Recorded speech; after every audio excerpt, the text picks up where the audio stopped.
진실, 정의, 소통의 문을 열겠습니다. 안녕하세요.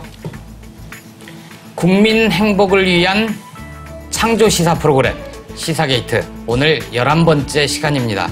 지난주에 공개 방송을 했는데요, 참 많은 분이 와주셨어요. 네. 근데 너무 많이 오셔서. 참 안 는다. 왜? 너무 전형적인, 형식적인. 좀 자연스럽게. 그래요? 많이 는다고 그러던데. 그래? 아니, 지난번 주까지 늘더만 오늘은 다시 좀. 저는 공개 방송 체질이에요. 아, 그래? 네. 다시 해요? 아니, 해, 그냥. 뭘 또 다시. 진짜 해. 너무 많이 오셔서. 네. 서서 2시간 내내. 또 진짜 서 있는 사람 분위기라서 어떻게 할 거예요? 너무 그러니까. 죄송하더라고요. 이게 참. 세종문화회관을 빌립시다. 다음에는 세종문화회관 대강당? 아니면 뭐 잠실운동장을 빌리든. 야외도 좋잖아요. 아주 그냥 제한 없이, 무제한. 시청광장? 추운 겨울에? 시청광장에? 예. 그런 데서 하면 그건 제가 아마 다른 스케줄이 있으니까. 감당이 될까요? 제가 보기에 이 소장님은 이 장외 집회는 안 해. 네? 그런 게 있어. 실내 체질이시구나. 아니지, 먹고 살아야 되니까. 독립투사께 사시고. 저는 원내투쟁으로.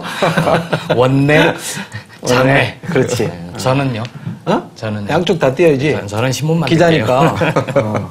그럼 시청자 사연부터 만나볼까요? 표 박사님. 시사게이트 공개방송 참여한 강현정입니다. 좋아하는 이철희 소장님, 표창원 박사님, 김보협 기자님 직접 뵈어서 너무 반가웠고요. 뉴욕타임스도 시청자였던지라 김어준 총수의 출연도 무척이나 좋았어요. 요즘 돌아가는 국정원 선거 개입이나 이석기 의원 문제도 쉽게 풀어주시고 의견도 들을 수 있어서 무척 유익했습니다. 저와 같이 정치를 잘 모르는 시민들에게 정치 현상을 올바르게 바라보는 시각을 함께 소통할 수 있는 시사게이트, 참 고마운 프로그램입니다. 운치 있는 한겨레 신문사 건물도 좋더라고요. 또 한편으론 저 시청에 자리한 CJD 신문사를 생각하면 한겨레를 빨리 좋은 빌딩 지을 수 있게 도와야겠다는 생각도 들었고요. 그래서 시내 21을 정기구독 신청했어요. 고맙습니다. 더 든든히 커가는 한겨레도 보고 싶어지네요. 모두 수고하셨습니다. 계속해서 표 박사님의 순수한 정의와 이철희 소장님의 냉철한 이성, 김보협 기자님의 균형 있는 진행 볼 수 있길 매주 기대할게요. PD님과 제작진 모두도 더욱 수고해주세요. 아울러 김어준 총수의 지지 않는 의지와 웃음도 종종 만날 수 있기를 바랍니다. 고맙습니다. 지지 않는 의지라는 말이 좋네요. 네. 그 순수하고 냉철하고 균형이 있고. 그건 쓸 말이 없어. 그냥 쓴 거야. 너무 고맙잖아요, 그래도. 예. 제가 하나 소개할게요. 네. 안녕하세요. 저는 울산 사는 유치숙입니다. 이름이 참 예쁘네요. 어느덧 가을이군요. 옛날엔 가을이면 정서적으로 좀 안정도 되고 여러모로 사색도 할 수 있어 참 좋은 계절이구나 라고 생각했지만 요즘 돌아가는 정치와 사회를 보면 참 숨이 턱 막힙니다. 종북이라는 단어가 온 세상을 덮고 있는 느낌, 종북몰이를 넘어선 종북놀이를 하고 있는 게 아닌지, 국정원이라는 단어가 오싹함을 더하는 이 찝찝한 느낌, 우리나라 최고 권력기관이 국정원이라는 아이러니한 사실, 정말 싫습니다. 이런 상황들이 9월 10일 표창원 박사님의 강연 장소가 불호되는 것을 보며 혼자서 너무 분개했습니다. 괄호 열고 시민 K님께서 언급하신 석기 시대에도 없었을 상황 괄호 닫고, 여기가 김보협 기자를 얘기하는 거죠? 그렇죠. 시민 K에서 얘기했다는 얘기죠. 너무 어처구니가 없는 행태들을 보니 어이가 없기도 하고요. 뭐가 그리도 겁이 나서 맞고 또 맞고, 사실 표창원 박사님의 입지가 좁아지지 않을까 내심 걱정이 되기도 합니다. 10회 방청 참석하신 많은 분들이 정말 부러웠고요. 멀리서 늘 3번 응원하며 방송 열심히 챙겨보겠습니다. 항상 응원하며 함께 하겠습니다. 고맙습니다. 고맙습니다. 오늘도 많은 의견과 질문 보내주신 분들께 정성 어린 선물을 보냅니다. 오늘은 새로 고침이라는 책인데요. 국내 최고의 시사주간지 한겨레 21이 매년 인터뷰 특강이라는 걸 엽니다. 제가 한겨레 21에 있을 때도 했었고요. 근데 올해 주제는 새로 고침. 새로 고쳐서 뭘 좀 잘해보자, 이런 뜻이겠죠. 노정면 YTN 해직 기자가 사회로 참여를 했고요. 여기 계신 표 박사님, 또 은수미 민주당 국회의원, 정재승 카이스트 교수, 홍세화 전 한겨레 기획위원, 박래군 인권중심사람 소장님, 윤여준 전 환경부 장관, 이렇게 참여를 해주셨고요. 그분들이 뜨겁게 강의를 해주신 내용을 책에 담았습니다. 한겨레 신문사, 한겨레 출판에서 냈고요. 그것도 틀리냐? 한겨레 출판사인지 한겨레 출판인지 여기 안 다녀? 여기 4층에 있는데. 예, 한겨레 출판 고맙습니다. 고맙습니다. 고맙습니다. 자, 그럼 시사게이트 오늘 첫 번째 순서부터 시작하겠습니다. 김보엽의 시민케입니다.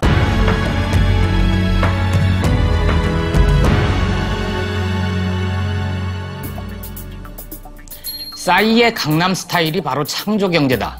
박근혜 대통령이 G20 정상회의에서 세계 높은 실업률과 불균형 성장에 대한은 바로 창조경제라고 설명을 하면서 그 일례로 강남 스타일을 꼽았습니다. 국내에선 창조경제가 도대체 뭔지 모르겠다고들 하는데 외국 정상들은 잘 알아들었을까요? 혹시 속으로는 국내 문제나 잘 해결하시지 이런 생각들 하지 않았을까요? 외국에 나갔다 하면 저탄소 녹색 성장 타령을 했지만 결국 4대강 녹조 성장을 이루어 외신들의 비웃음을 산 MB, 그 전철을 밟지 마시기 바랍니다. 후쿠시마 원전의 오염수는 완전하게 차단되고 있다. 일본 아베 총리가 올림픽 유치를 위해 IOC 총회에서 한 말입니다. 그런데 도쿄전력이 바로 부인하고 나섰습니다. 완벽 차단은 안 된다. 차단막 안과 밖에 바닷물이 섞이는 것을 막을 수는 없다. 이렇게 말이죠. 결국 아베는 새빨간 거짓말을 한 셈입니다. 일본 국민들도 몹시 당황해하고 있다는데요. 그런데 우리는 아베를 비판하기가 참 곤혹스럽습니다. 나는 대선 때 국정원으로부터 어떤 도움도 받은 적 없다. 그거나 이거나 도찐개찐 아닌가요? 박근혜 대통령이 베트남에서 열린 한복 아오자이 패션쇼에 참석해 한복 차림으로 직접 런웨이 워킹을 선보였습니다. 그러면서 한복과 아오자이가 조화롭게 어우러져 빛을 발하듯 두 나라도 서로 조화롭게 교류하면서 협력해 나가기를 바란다. 이런 말도 남겼습니다. 모델이 걷는 런웨이에 A 하나를 하나 붙이면 런어웨이, 도망치다가 되는데요. 베트남과는 협력을 이야기하면서 야당 대표와 대화에서는 왜 자꾸 뒷걸음 치는 걸까요? 김한길 대표가 한복을 입으면 만날 생각이 들지도 모르겠습니다. 박근혜 대통령의 패션이 화제여서였을까요? 대동아일보라고 주장하는 한 신문이 일면 톱 기사부터 사면까지를 박근혜 패션 프로젝트란 기사로 채웠습니다. 국정원 사태로 다뤄야 할 기사거리가 쏟아져 나오는데 박근혜 이런 모습 어때요? 박근혜 대통령이 단발머리를 하면 어떨까? 이런 기사로 도배된 신문 여러분은 어떻게 보셨습니까? 신문업이라는 같은 업계 종사자로서 저는 부끄러워서 얼굴을 못 들겠습니다. 새누리당 김무성 의원이 만든 근현대사 교실이 발족했습니다. 새누리당 의원 3분의 2가량이 100여 명이나 참여했다고 하는데요. 당내당 같은 모양새니까 차라리 근현대사 학당이라고 이름 지었으면 어땠을까 싶습니다. 실세의 줄서기다. 벌써부터 개파 만들기냐. 이런 말들이 많습니다. 대선 전에 공개되지도 않았고 아무도 본 적 없다는 남북 정상회담 대화록을 줄줄 읽었던 김무성 의원. 용한 점쟁이에게 사람이 몰리는 것처럼 배지들이 몰리는 건 그 신통력 때문이 아닐까요? 용하다는 소문이 무성해 사람이 몰리니 이참에 아예 돗자리를 깔고 털 무성하게 기르시고 무성도사로 활동하시면 어떠실까요? 지금까지 김보엽의 시민케이였습니다. 오늘 박근혜 대통령이 국내에 들어왔죠? G20 갔다가 베트남 정상 만남 갔다가 오늘 들어왔는데 뭐 생각나는 거 있으세요? 빨간색 한복 하나 딱 생각나네요. 들어왔어요? 네. 오늘 기후. 좀 관심 좀 가져요. 아니, 관심 가져. 시사평론가인데 관심 없으면 되나? 정치가 실종됐다고 해도 박근혜 대통령의 일거수일투족은 늘 관심 있게 봐야 되는 거잖아요. 아니, 나는 좀 기왕에 나가셨으면 두루두루 좀 다니다가 오셨으면 좋았을 거예요. 멀리. 오랫동안. 아니, 뭐 150개국. 정상회담 좀 여러 군데 하시고. 네. 어쨌건 베트남 가서 이렇게 뭐 참배 했잖아요. 베트남식으로 네. 참여했는데 말은 한마디도 안 하셨다. 그러네. 네. 말 한마디 하시는 것도 좋지 않을까 싶은데. 그러니까 점점 더 이렇게 나갔잖아요. 김영삼 대통령 때 처음 했죠. 방문을 했고 방문만 했고. 말은 안 했고 그 다음에 김대중 대통령이 사과를 했고. 했고 노무현 대통령도 사과에 좀 더 이어서 진전된 또 사과를 그렇죠. 했었죠. 예. 근데 박근혜 대통령은 다시 김영삼 시대로 돌아간 거예요. 기왕에 갔으면 한번 한마디라도 이렇게 좀 진솔한 얘기를 했으면 일본도 더 많이 반성하지 않았을까. 진솔한 얘기를 하면 안 되죠. 마음속에 있는 얘기를 하면 네? 그게 뭔데? 박 대통령이 외교적인 언사를 할 수는 있었을지언정 베트남에 가서 저기 호치민을 어떻게 생각하겠어요. 박근혜 대통령은. 어떻게 생각해요? 박근혜 대통령이 계속 그 정치를 아버지에게서 배웠다. 아버지를 존경한다. 아버지를 따른다. 이런 말씀을 하시는데 베트남 문제는 직결되잖아요. 부친께서 참전하셨던 그렇죠. 전쟁이었고 지금 현재 베트남 정부와 그 당시 대한민국 정부는 적대국이었던 거죠. 예를 들어서 우리 과거에 한국전쟁 당시에 중공군이 개입을 해서 우리를 침범했을 때 중공군의 모습이 우리 대한민국의 모습이란 말이죠. 간만에 중공군이란 말 듣네요. 그 당시 중공군이었으니까. 그래서 그런 부분들을 사실은 누가 먼저 풀어야 될까? 우리가 먼저 풀어야 되겠죠. 그리고 베트남에 남겨져 있는 많은 아이들이 있다는 그런 기사도 여러 번 보도가 됐고 여러 가지 하여간 베트남은 우리에게는 상당히 커다란 도덕적인 어떤 책임이고 어떤 상처이고 또 약점이기도 하죠. 마치 일본이 우리에게 그러듯이 일본이 우리에게 진솔한 사과를 안 하고 수십 년을 흘러오고 어떻게든 넘겨가려고 하는 태도가 비난의 대상이잖아요. 그렇죠. 그럼 우리가 똑같은 모습을 보여서는 안 된다라는 거죠. 그래서 베트남을 향해서는 우리는 어쨌든 독일 메르켈 총리가 얘기한 것처럼 끝까지 아무리 사과하고 사죄해도 우리가 뭐 지나치지 않다라는 그런 태도가 옳지 않을까. 그런 태도를 그렇지. 써야 되는데 저는 뭐 박정희 대통령의 딸로서 간 게 아니잖아요. 그렇죠. 대한민국 대통령 나라를 그렇죠. 대표해서 한 거고 그건 하나의 이제 기관이니까 개인이 아니라 그럼요. 대통령이라고 네. 하면 그러면 그건 뭐 아버지랑 무관하게 사실은 그런 부분에 대해서는 우리가 원래 취해왔던 스탠스를 쭉 유지하는 게 맞는 것 같고요. 짐작컨대 이런 게 걸리지 않았겠습니까? 그죠? 상해용사라고 하는 월남 참전했던 분들이 아직 이제 상처받고 있고 되게 이제 그런 분들에 대해서 중요시 하니까 그분들을 배려해서 뭐 말을 하지 않았다. 이런 해석이 가능할 텐데 저는 두 개는 별개라고 봐요. 이분들은 나라가 가라고 해서 간 사람이지. 그럼요. 그렇잖아. 이분들은 사실은 좀 우리가 충분히 보상하고 배상해야 될 분들이지만 또 나라로서 우리가 잘못한 부분에 대해서는 또 가서 용서를 구하고 참여하는 게 저는 맞는 것 같아요. 그건 뭐 복잡하게 볼 문제가 아니라고 저는 생각하거든요. 그렇죠. 근데 왜냐하면 아마 이게 외교 아닌가요? 그치 DJ 대통령이 그때 갔을 때 아마 국내에서 조금 소란스러웠어요. 네. 그분들이 약간 좀 문제 제기도 하고 막 그랬거든요. 그러나 한 시대 아픔을 취해 가는 거는 그런 정도의 소란이라는 거는 뭐 당연히 있는 거니까 저는 조금 더 나갔으면 좋았을 법했다 이런 생각을 합니다. 그렇죠. 근데 개인적으로 저는 제 부친이 사실은 베트남전 참전 용사시거든요. 예, 그런 분들이 많이 계시고, 근데 그분들께서도 베트남을 적으로 보고 계시지는 않는단 말이에요. 역사의 한 순간에 어쩔 수 없이 참전했던 것이지. 그럼. 그렇다고 해서 그것을 영원한 적이다 이건 아니거든요. 더구나 더 큰 문제는 사실은 고엽제 피해자 등 오히려 미군과의 배상, 미국과의 배상 문제가 걸려 있는 거죠. 베트남 참전 용사들께서 충분한 그런 그 상처와 후유증에 대한 보상 배상을 못 받으신 것이 문제인 거지. 그래야죠. 예, 베트남에 우리가 그런 전쟁 어떤 참전에 대한 문제에 대해서 외교적인 그 어떤 사과를 한다고 해서 베트남 참전 우리 한국 용사들의 명예가 손상되는 건 절대로 아니거든요. 그렇죠. 그리고 호치민이라는 분은 아주 훌륭하신 분이에요. 베트남의 통일의 국부이기도 하지만 그렇죠. 예. 그 평생 결혼도 안 했죠. 조국 통일이라고 그래야 되나? 우리 표현을 하자면 거기에 방해된다고 결혼도 안 했죠. 죽고 나서는 지팡이 하나하고 모자 하나인가? 신발 하나인가? 유품이 그럴 정도로 검소하게 사시는 분이고 별명이 호 아저씨잖아요. 그렇죠. 저희 대학 다닐 때는 이 호시민에 대해서는 굉장히 관심들이 많았거든요. 요즘 분들은 아마 잘 모르시는 것 같은데 굉장히 저는 뛰어난 세계 여러 나라 국부들 중에 전혀 손색 없는 인물이에요. 굉장히 좋은 사람입니다. 이건 용공되나? 뭐 그렇게 보는 분도 있을 수 있죠. 종북은 아니야. 민족 해방 전쟁을 이끈 분이죠. 종월. 종월.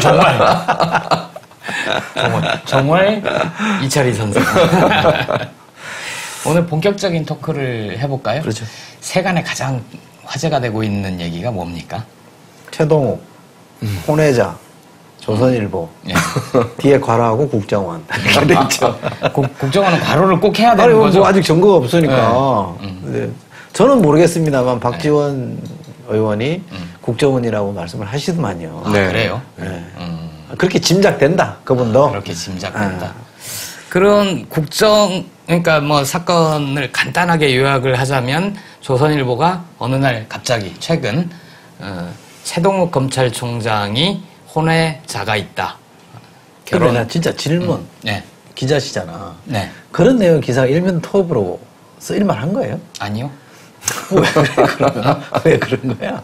그거는 대조선일보인데. 그러니까 대조선일보가 불과 얼마 전에 썼던 칼럼이 뭐였냐면 그 장관 후보자의 혼외자 문제가 거론이 됐을 때 프랑스의 사례를 들면서 미테랑 예. 대통령 같은 경우에 그 언론이 보도했다가 걔네가 오히려 비난을 받았다. 그게 뭐 하수구 저널리즘 그렇게 얘기한 거 아니야? 하수구 저널리즘이라는 그치? 표현을 썼지. 예를 들자면 외국으로 치면 타블로이드라고 하는 예. 옐로 저널리즘. 옐로우, 황색 언론이죠. 예, 우리 옛날 썬데이 서울 류에서 다룰 만한 것을 일면 톱으로 정론지 브로드시트에서 냈다. 이 자체가 큰 문제이기도 하지만 더 큰 문제는 맥락이 없다는 거죠. 도대체가. 예. 예를 들어서 피해자가 있다.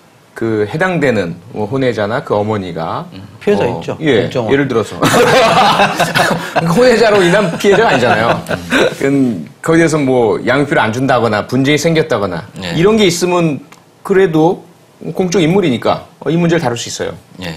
그 다음에 또 하나는 뭐 인사 검증을 위한 인사청문회 기간이다. 뭐 그럴 수도 있겠죠. 도덕성 문제. 도덕성 문제라든지 예. 또는 그 혼외자나 가족으로 인해서 직무에 영향이 초래된다. 관련된 사건이 있다. 이래도 사실은 다룰 만한 가치가 있어요. 예. 그런데 아무런 맥락과 상황이 없잖아요. 느닷없이. 예, 뭘 하나 논의가 붙이긴 없잖아요. 했어요. 예. 혹시 그 양육비를 줬거나 뭐 집을 얻어줬다면 재산 신고를 잘못한 거다. 빼놓고 했다면 이런 얘기를 한 거죠. 그러니까 지금 얘기하신 그런 거를 의식하고 그래도 뭔가 명분을 찾으려고 그렇게 갖다 노력은 붙였는데 했겠죠. 그래가지고 그렇죠. 계속 뭐 유전자 검사를 해라. 아니 근데 또 하나는 기자한테 물어보고 싶은 게 거기는 밝혀졌다 이렇게 단정을 해버렸잖아요. 확인됐다. 근데 지금까지 기사에 보면 확인된 건 없잖아요. 그렇죠. 없죠. 혼외자인 것으로 뭐 밝혀졌다 이렇게 썼어요. 네. 되게 뭐 어지간하면 알려졌다 뭐 이렇게라도 쓰잖아. 의혹이 제기됐다 이렇게 쓰는데. 혼외자의 가능성이 큰 것으로 보인다라든가 그렇지. 뭐 이렇게 하죠. 라는 의혹이 있다라든지. 예. 굉장히 단정적으로 썼어요. 근데 그 본인들이 쓴 기사 지금까지 나온 기사에는 결정적 증거는 없어요. 없어요. 뭐 사진 한 장 사실 나온 게 없어. 네. 뭐라도 저는 뭐 우리 통상적으로 하면 옛날에 누구 아들은 보면 딱 누구 닮았는지 안다 이런 게 있었잖아요. 지난 정부 때도. 네. 그러면 아들이면 최동욱 총장도 약간 좀 특색 있는 외형이에요. 얼굴이. 그러면 티가 날 것 같은데 저는 그런 사진도 뭐 못 구했는지 안 보여주는 거 보면 외형적으로도 별로 아닌 것 같지 않을까. 만약에 사진을 공개했다면 그 자체도 엄청난 문제죠. 그렇죠. 인권 침해 문제인 것이고 초상권 문제도 있고 비록 최동욱 총장이야 공인이니까 그러다 치지만 그 11살짜리 어린이가 무슨 죄가 있어요. 그런데 지금 사진 공개는 둘째로 치고 이미 그 학교에서는 이미 소문이 다 나버리고 누구인지 드러나버리고 구설수에 오르고 친구들도 다 와서 물어볼 지경이 되었을 텐데 이런 정도의 그런 심각한 개인에 대한 인권 침해가 용인될 수 있는지. 아이의 어머니란 분이 언론사에 편지를 보낸 게 나왔죠. 네. 한겨레에도 사회부장 앞으로 왔고요. 조선일보에도 보낸 것 같대요. 그 전문을 네, 실었더만요. 네. 네. 그래서 이 경위를 쭉 설명을 하고 사실은 전혀 관련이 없는데 내가 우리 아들이 그런 사람이 됐으면 좋겠다라는 생각이 있었고 그분의 이름을 함부로 빌렸었다. 표현 자체가 딱 그렇거든요. 그렇다면 이제 그 최 총장하고는 관련이 없다라고 편지에서 명확하게 밝힌 거잖아요. 얘기한 거죠. 근데 오늘치 조선일보는 보면 그 전문을 싫긴 싫대 자기들이 제기한 것이 자기들이 제기한 의혹이 단정한 얘기가 사실을 뒷받침하는 편지인 것처럼 또 표현이 돼 있어요. 게다가 제가 정말 분노했던 거는 어떻게 그런 가게를 운영하는 분이 썼다고 보기에는 너무 필체가 유려하고 마치 전문적인 누구로부터 지도를 받은 것 같다. 그래요? 라는 법조인의 쿼트를 따서 썼어요. 그 뭐, 다른 사람이 쓰면 안 돼요? 아니, 그러니까, 아니, 대단한 그 우선 그렇다 치고 언어 다른 사람이 감정가가 써주면 안 나섰네요. 되나? 써줄 수도 있는 거 아니에요, 그거야. 그러니까 거기에서 풍기고 싶어 하는 건 뭐냐면 이런 문제가 불거지니까 최 총장 쪽 혹은 뭐 검찰이 나서서 그 여인을 설득을 하고 이런 게 있으니까 무마를 좀 하자 해서 뭐 초를 잡아오고 해서 이렇게 한 거 아니냐는 뉘앙스를 풍기고 싶은 거죠. 그 대목에서 이제 무학대사가 생각나요. 자, 그거는 그거고. 그러면 조선일보가 어느 날 맥락 없이 느닷없이 이걸 보도를 하면서 문제 제기를 했고 검찰 쪽에서는 최 총장은 특히 이게 검찰 흔들기다라고 사건을 규정을 했단 말이에요. 나 개인을 공격하는 게 아니라 이거는 검찰 흔들려는 거다. 또 검찰 내부에서도 상당히 그렇게 보도가 되려면 알 수 없는 개인적인 정보들 뭐 이런 거를 과연 언론사가 입수해서 했겠느냐. 그 배후에 누가 있는지 분명하지 않느냐 하면서 아까 말씀하신 정원이 저는 누가 썼던 그 편지에 조선일보의 면을 세워주는 대목이 있어요. 왜냐하면 본인이 학적부에 애 아버지는 어쨌든 누군지 밝힐 수 없지만 최씨다. 그러다 보니까 내가 최동욱이라는 이름을 썼다. 네. 근데 또 검찰총장이 안 쓰고 과학자라고 썼단 말이에요. 그잖아요, 학적부에는. 네. 그리고 자기가 그렇게 했고 자기 가족들한테도 애 아버지가 최동욱이라고 얘기했다. 이렇게 얘기했으니까 내 불찰이다. 그러니까 빌미는 준 거예요. 그러면 조선일보가 정상적으로 취재를 해보니 가족들도 그런 얘기 했으니까 믿을 수는 있다 이거. 상당히 신뢰할 만한 정보일 수 있다는 거 생각해요. 그잖아요. 누구나 이렇게 들어보면. 근데 이 사람이 그걸 정리를 해줬잖아요. 내가 그렇게 의도적으로 얘기한 거라 그러면 결국 조선일보도 결과적으로 속은 거란 말이에요. 또 더더욱이 중요한 거는 검찰총장한테 물어보면 될 일이잖아요. 그 아주머니, 그 어머니야, 생모야, 겁이 나서 자기가 숨었다 그랬지만, 검찰총장한테는 최소한 물어보고, 네 아들 맞냐? 물어보고, 뭐 아니면 아니라 그런다라는 답까지는 써줘야 되는 거잖아요. 그것도 없이 그걸로만 썼다라고 얘기는 속을 것 같긴 한데, 선의로 보자면 속은 것 같긴 한데, 후속 취재라 그럴까요? 보완 취재를 너무 안 하고 질렀다는 생각이 저는 강하다고 보고요. 그러면 뭔가 엉성하다. 기자들이라면 기본적인 원칙을 안 지켰다라고 보면 다른 의도가 있다라고 짐작하는 거는 누구나 그럴 수밖에 없는 거 아니에요. 그죠? 조선일보도 만약에 정치인의 행동을 볼 때 그냥 봐서 끈뜻 이해가 안 되면 무슨 다른 뜻이 있는 거라고 볼 거란 말이에요. 그럼 저희들도 그렇게 볼 수밖에 없는 거고 다른 기관도 아니고 검찰을 건드리고 있다. 특히 검찰총장을 겨냥해서 뭔가 움직임이 있다. 이런 얘기는 저는 다르게 우리가 해석을 해도 조선일보가 저는 할 말이 없을 거라고 생각하고요. 게다가 그 검찰총장과 아주 날카롭게 대립각에 서 있는 기관이 있단 말이죠. 그렇죠. 검찰이 최근에 무슨 수사를 열심히 했었죠? 그러니까요. 무슨 거기에 대해서도 공방이 이렇게 진행된 거잖아요.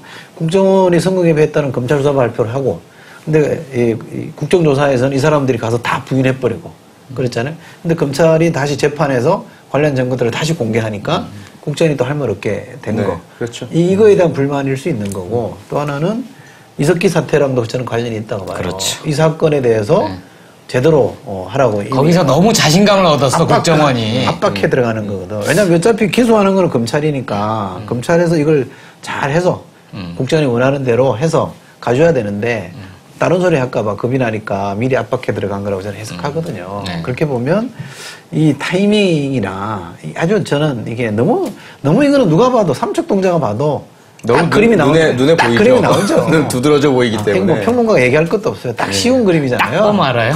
딱 나오잖아요. 지금 아까 얘기했잖아요. 일면에 싫을 것도 아니라는 거 아니에요. 그렇죠. 근데 싫었어요. 과감하게. 그것도. 일면 톡으로. 네. 그러니까 물론 시기상으로 아무리 그렇다 하더라도 이석기 사건처럼 예를 들어 정말 범법 행위이거나 피해자가 있거나 무리 야기할 만한 문제가 있다 그러면 보도 가치가 있겠죠. 네. 거긴 뭐 시기상의 문제야 왜 지금이냐라는 얘기를 할 수는 있지만 그런데 이 건은 범법 행위도 아니고요. 뭐 문란하거나 또는 누군가의 피해를 야기하거나 직무상의 어떤 문제를 야기하거나 이런 것이 전혀 아니란 말이죠. 그저 하나의 사생활적인 문제이고 진실 여부 자체가 지금 모호하지만 만약에 진실이라 하더라도 그 이면에 예를 들어 밝힐 수 없는 집안의 어떤 사정과 문제가 있다든지 이런 경우라면 굳이 우리가 그것까지 들춰내서 알아야 되느냐라는 또 다른 문제가 있단 말이죠. 그럼에도 불구하고 이렇게 성급하게 섣불리 일면에 여러 나라에 걸쳐서 낸다는 것은 뭔가 다른 의도가 있지 않느냐라고 볼 수밖에 없는 여지가 너무 강한 거죠. 조선일보가 결국 당했어요. 미디어 오늘 당한 걸로 오늘치 드러났어요? 보셨어요? 아니, 오늘치를 못 봤어요. 오늘치에 보면 조선일보의 지금 전 회장 박일영 혼의 자식 몇 명 그래가지고 아예 가계도를 쫙 펼쳤잖아요. 그 보도에 대해서 조선일보는 뭐라고 할 거예요? 왜 우리 회장님 돌아가신 회장님을 왜 건드려 뭐 이러겠어요? 검찰총장은 공인인데 언론사주는 공인이 아니다 이렇게 나올 수도 있죠. 언론사주는 대단한 공인. 그러니까 최근에 우리 정치의 상황들이 그러니까 좀 과거로 돌아가고 있다는 느낌을 저는 지울 수가 없어요. 그러니까 이게 지금 봐야 될 모습이 아니거든요. 그렇죠. 예. 근데 언론이 너무 과도하게 이런 문제에 대해서 개입한다든지 또 뭔가 좀 숨어서 사실은 이 박근혜 대통령 되고 나서 중요한 사건에 항상 국정원이 있어요. 그러니까 취임해서 지금 얼마나 됐나요? 이 기간 동안 국정원이 정치를 하고 있잖아요. 그 대한민국의 넘버 2라 그럴까요? 이 정치를 총괄하는 사람은 남재준 원장 같아요. 국정원 유해는 안 보이죠 지금. 대화를 공개했죠. 뭐 계속 이 사건에 항상 이번 건 아직 뭐 증명이 안 돼 있습니다만 이석기 추론일 뿐입니다만 국정원이 개입돼 있는 거잖아요. 계속 일련의 사건을 다 국정원이 다 만들어가고 있는 거잖아요. 저는 이런 거는 진실 여부를 떠나서 저는 새누리당이 굉장히 자존심 상해해야 된다고 봐요. 정치의 주체는 새누리당이 돼야 되는 거고 청와대가 돼야 되는 거잖아요. 엉뚱한 데서 지금 끌고 가고 있는 거야. 좀 쪽팔려야 될 대목 아니에요? 오히려 국정원을 도와주고 변호하고 옹호하고 무조건 국정원 편들어주고 있잖아요. 새누리당 내에서도 약간의 움직임은 좀 있더라고요. 오늘 보니까 중진 의원들이 야당 대표 만나야 된다. 이런 식으로 계속 가서는 안 된다. 얘기를 하겠다. 이런 목소리를 좀 내고는 있는데 뭐 과거로 돌아가고 있다라는 얘기를 간단하게 하면 이거는 예전에 많이 봤던 공작 정치잖아요. 옛날엔 참 많이 봤죠. 그러니까 국정원이 만약 했다면 이러한 전제를 달고 꼭 따라야 돼. 꼭 따라야 돼. 안 그러면 잡혀가니까. 그걸 조금 더 걱정이 되면 나는 안 그랬을 거라고 보지만 따라야 돼. 그런 거 배워야 돼 나도. 그럼 저는 안 그랬을 거라고 정말 보지만 국정원이 했다면 이게 공작 정치죠. 게다가 이걸 공직사회에서 어떻게 받아들이겠어요. 어디 눈밖에 나면 심지어 그러니까. 검찰총장도 날린다. 그럼 누가 무서워서 어떻게 하겠어요? 실제로 지금 새누리당 의원들도 조마조마한 사람들이 있을걸요?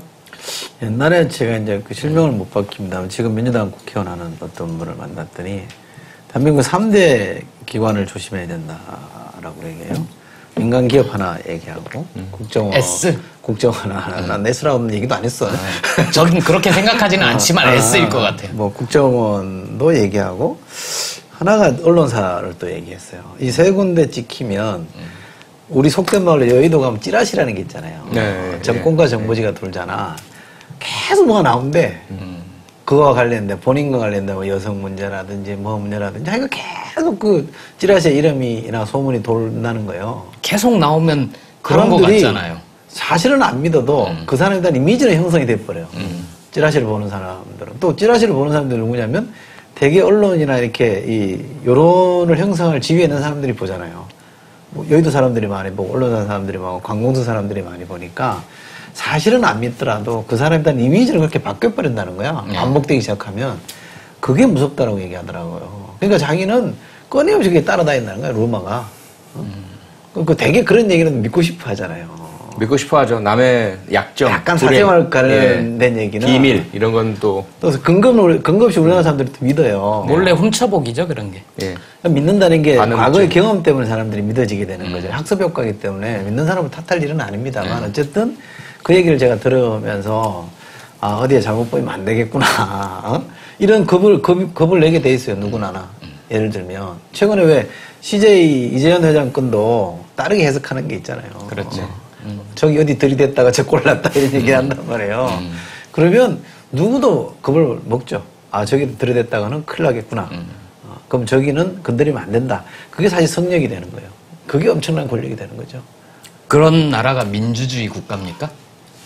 그러니까 되게 이제 그 미국 같은 나라만 하든 유럽도 마찬가지. 미국도 경제 권력이나 이 선출되지 않는 권력이 과도하게 커질 때는 정치 권력이 개입을 하죠. 견제하고. 그 대기업도 쪼개기도 하고요. 독점이나 이런 것도 쪼개기도 하고 이렇게 견제에 들어가 정치 권력이 사실은 이게 그런 걸 견제하기 위해서 정치 권력이 존재하는 거잖아요. 근데 우리처럼 정치 권력이 그걸 견제하는데 기능을 제대로 못하게 되면 사실은 이게 민주주의가 제대로 작동이 안 되는 거죠. 민주주의 국가 아니라고 말할 수는 없지만 민주주의가 제대로 돌아간다 이렇게 평가하기는 어렵죠. 아니 근데 국정원이 그렇게 기본적인 사실관계도 만약에 국정원이 했다면 저는 그렇게 생각하지는 않지만 국정원이 했다면 기본적인 사실관계 그렇게 파악하지 않고 틱 던져줬을까요? 국정원도 속았겠죠. 음흠. 소문은 정치했을 거 아니에요. 있으니까. 소문은 정치했을 거예요. 그 정도 되면 예를 들면 가족들한테 내가 뭐 저 최동욱의 애다. 그리고 학적부에 그런 정도 썼고 주변에 소문이 났을 거 아니에요. 이게 진짜 그 사람인가 이렇게 생각하면 소문 나면 저는 국정원이나 경찰은 체크를 했을 거라고 봐요. 왜냐하면 경찰이 그렇죠. 바닥 정보는 더 세잖아요. 그럼요. 그럼 이게 만약에 이제 첩보 수준에서 올라가면 그걸 누가 만지느냐 주목해서 네. 그게 중요한데 제가 볼 때는 만약에 국정원이라면 만진 거죠. 여기에 주목을 해서 추적을 해본 거죠. 근데 대보니까 뭐 본인한테 확인만 못하지만 유전자 감식은 못하잖아요. 그러니까 이건 100% 팩트다 이렇게 생각한 거겠죠. 아니요, 100% 팩트라고 생각 안 해도 기사 보도가 나가는 것만으로도 커다란 치명타를 줄 수 있다라는 판단이 있었을 수가 있죠. 그렇죠. 그런 보도가 나가기만 하면 사람들이 대체로 아니 땡 굴뚝에 연기 나겠어? 그리고 지금 뭐라도 있겠지. 일단은 그렇죠. 학교 기록부에 최동욱이라는 아버지 이름이 올라갔다는 것. 그리고 주변에도 최 씨, 최동욱이 아버지다라는 이야기가 나왔다는 것. 이런 개연성. 그리고 최동욱 총장과 이 어머니가 알고 지내는 사이였다. 네. 3년 정도 됐다. 뭐 그 이상 알았다. 부산에 있을 때부터다. 요 몇 가지만 제기해도 충분히 이것만으로도 조선일보는 허위 보도라는 것을 벗을 수가 있다. 예를 들어 법적 쟁송이 들어간다 하더라도 사실이 아니라 하더라도 사실로 믿을 만한 상황과 정황과 근거였다라고 주장할 수 있거든요. 그러면 언론의 사명이 뭐 완전한 팩트 확인돼야만 보도하는 건 아니니까 조선일보도 책임을 면할 수 있고요. 위법성 조각 사유. 그다음에 뭐 역풍에 대한 걱정도 사실은 정말로 유전자 검사까지 갈 것인가에 대해서 그것 역시 예를 들어서 하나의 사생활의 문제, 인권의 문제인데 그 아이가 응하지 않을 가능성도 대단히 높고요. 그렇죠. 그렇게 본다면 이건 이런 의혹을 제기하는 것만으로도 엄청나게 커다란 타격을 입히면서 손은 보지 않는 장사다. 이렇게 봤을 수가 있죠. 정상적인 나라라면 이게 혹시나 오보로 판명이 되면 저는 언론사 문 닫아야 된다고 봐요. 저는 뭐 문까지는 안 닫더라도 실제로 영국에서 그런 일이 누군가 있었습니다. 책임져야죠. 한 아주 악명 높은 타블로이드 신문이 있었어요. 매일 그런 의혹 크게 문제됐던 거 아니에요? 그거? 예, 그래서 네. 결국은 폐간 결정이 내려졌죠. 폐간시켜. 사법부에서. 모독건가요, 그거? 그죠? 예. 머덕 산하에 있는 것 중에 하나인데 가장 이제 좀 옐로 저널리즘적인 건데 폐간 결정이 최초로 내려졌어요. 그 언론의 자유를 최대한 보장하는 영국이라는 나라에서 책임성의 문제 제기해서요. 이게 진짜 공작 정치로 가고 있느냐, 공안 정국으로 가고 있느냐의 시금석은 최동으로 안 끝날 수가 있죠. 예. 또 비슷하게 누구에 대한 뭐 이상한 걸 가지고 공세가 나올 수 있죠. 이철희 소장? 아니 뭐 그 누구든지 그런 잘 나가는 이철희 누구든지 소장. 그런 대상이 될 수 있어요. 사실은 네, 인터넷에서 누군가는 이미 이 저격수 노릇을 하고 있잖아요. 한쪽에서는 네. 그죠? 예. 내가 누군지 얘기 안 하지만 근데 이쪽은 또 이쪽대로 잘 보세요. 유력한 야권의 대선주자들이 다 지금 타깃이 돼 있어요. 박원순 시장은 집중적으로 지금 이 공세를 펼치고 있잖아요. 문재인 의원에 대해서도 끊임없이 뭔가 지금 문제 제기를 해서 요만한 뭐만 나와도 막 들이퍼붓는단 말이에요. 안철수 의원은 약간 보고 있어요, 제가 볼 때는. 아직까지 직접적으로 지난번처럼 공세를 안 풀었는데 여기는 야권의 분열 아직은 요소로 큰 작용할 위협이 수 있기 아니라고? 때문에 지금은 죽일 때가 아닌 거죠. 사실은 좀 키워줄 때란 말이죠. 그러면 전방위로 사실은 야당 쪽 리더 그룹에 대해서는 공세가 있다는 거고 제가 볼 땐 다음 타깃은 다 지금 돼 있거든요. 야당 대표에 대한 뭐가 나올 가능성이 있어요. 김한길 대표요? 뭐 나올 저는 가능성이 있다고 봐요. 김한길 대표가 어느 날 갑자기 아무 성과 없이 이만 접겠다, 국회로 들어가겠다 하면 좀 그런 게 작용했다고 의심해 볼 만 하겠네요. 그거는 모르죠. 근데 그거는 이제 뭐 막연히 이 해가지고는 효과가 안 나는 거니까 저는 김한길 대표, 제가 아는 김한길 대표는 아마 그런 거를 가지고 뭔가 물밑에 액션이 있다 그러면 더 세게 반응할 사람일 거예요. 그렇잖아요. 그럼 그 정도 되는 사람들은 또 사실은 청와대에 있고 뭐 국회의원 3분 하고 지금 3번째인가 4번째인가 하고 있으면 또 장관하고 이러면 탈탈 털은 거거든요. 그 사람은. 그러니까 사실은 뭐가 없을 거예요. 근데 우리가 지금 얘기한 것처럼 팩트 확인이 잘 안 되는 뭐가 막 소문이 나 돌기 시작하는 거예요. 이상한 거 있잖아요. 그 양반은 또 원래 또 옛날부터 뭐 이상한 게 하나 붙어 다니기 때문에 뭐 그런 것들. 이게 사람 잡는, 그게 사실 공작 정치예요. 그렇죠. 이게 수면이 안 오르고 물 밑에서도 얼마든지 사람 잡거든요. 그래서 사람 많아요. 아까 말씀하신 것 중에 이렇게 된 게 혹시나 뒤에 국정원이 있는 거라면 그 이유 중에 하나는 진보당 문제랑도 관련이 있다. 이석기 의원 문제랑도 관련이 있다. 우리가 이렇게 짜놓은 그림대로 당신들 기소장 써라. 이런 압력일 수 있다라고 했잖아요. 그렇죠. 근데 최근에 보면 수원지검에서 이 수사를 담당하고 있는 차장이 나서서 정말 유례없는 일이다.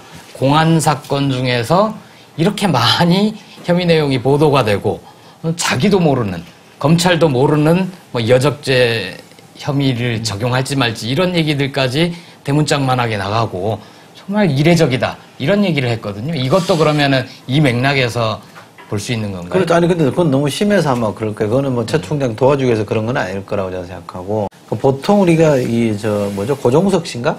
네. 그 있잖아요. 뭐. 한국일보. 아니, 그 사람 말고 살인범 있잖아, 왜. PC방에서 잡혔다. 네, 뭐죠? 잘못된 사진이 올라왔었죠? 네, 그 사람도 잡혀와가지고 구속될 때까지 뭐 이틀인가 걸렸는데 3번인가 언론에 노출을 시켰다는 거예요. 예. 근데 이 이석기 의원은 9월 4일 날 구인 영장인가 뭐 떨어져가지고 집행할 때까지, 구속시킬 때까지 무려 8번인가 노출을 시켰다는 거예요.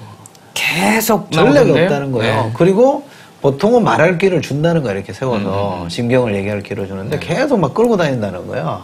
그래서 막 실경이 하얗게 만들고 그림이 막 좋게 만들어지게 만들고 이런 게 공중파에서조차도 이건 너무 좀 심하다. 의도적인 거 아니냐라고 보인단 말이죠. 그러니까 사실 그런 플레이는 한 거죠.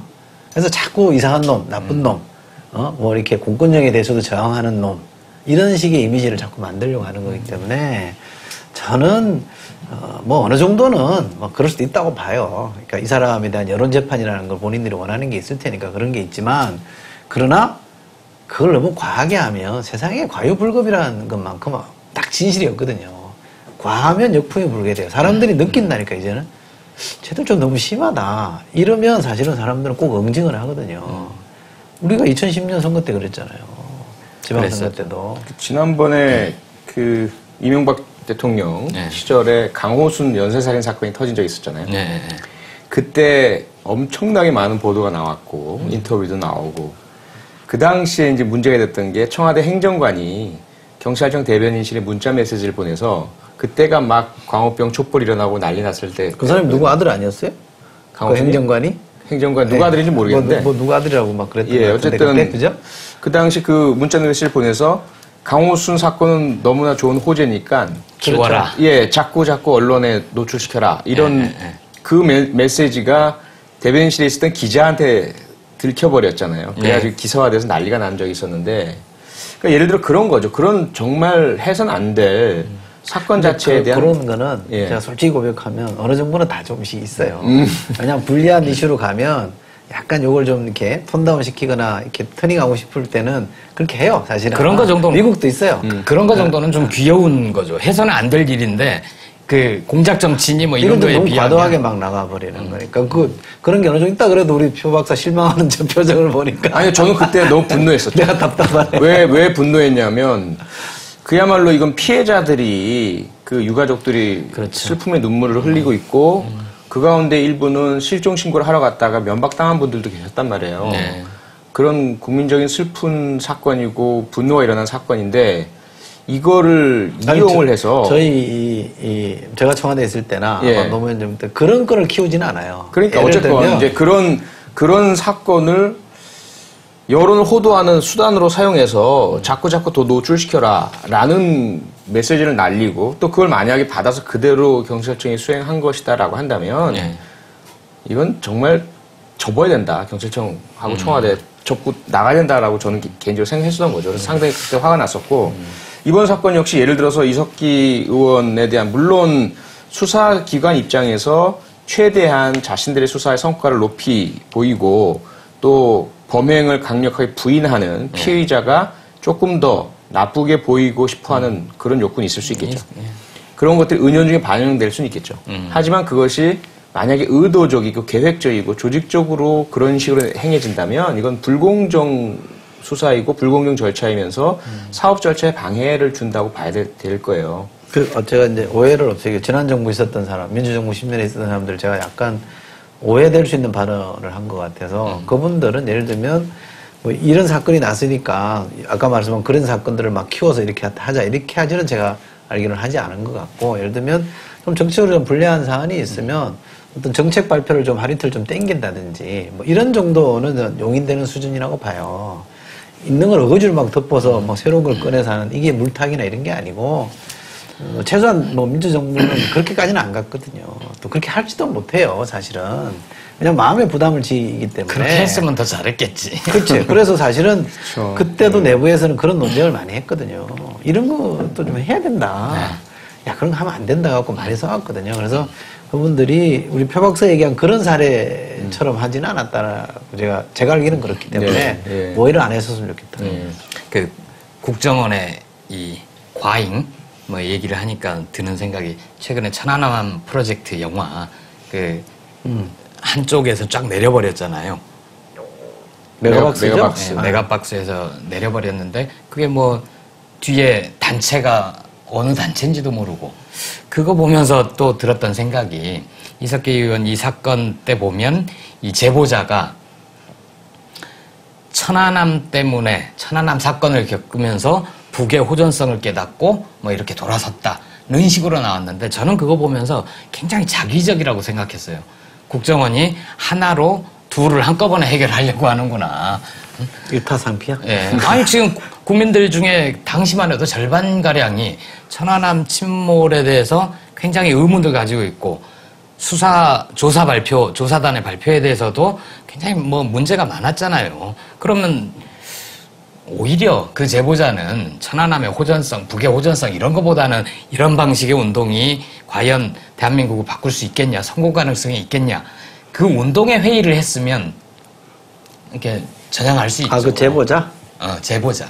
근데 당구장 하던 분? 네, 당구장 하던 분. 아무튼 그 국정원의 오박 이게 그런 데서도 저는 얼핏 좀 읽히는 것 같아요. 그러니까 기본적으로 국정원이 자신이 있으면 제보자를 밝히지도 않을 뿐더러 그 사유도 밝히질 않죠. 절대로. 네. 그런데 그들이 자신이 없다는 표현이에요, 결국은. 하도 의문을 제기하니까 이게 우리의 공작이 아니다. 또는 우리가 요원을 안에 심어서 불법적으로 채취한 게 아니다. 정당성, 절차적 정당성과 합법성을 주장하고 싶어서 네. 내부에서 자기가 참여한 스스로가 촬영한 것을 우리에게 준 것이다라는 것을 강조하려다 보니까 이건 사실은 그런 이야기 할 필요가 없거든요. 재판에서 제기하면 되는 거예요. 그렇죠. 합법적으로 취득한 증거임을 입증하면 되는 거거든요. 근데 이미 여론전을 통해서 자기들이 정당성 확보하겠다라는 과욕이 보여진 거죠.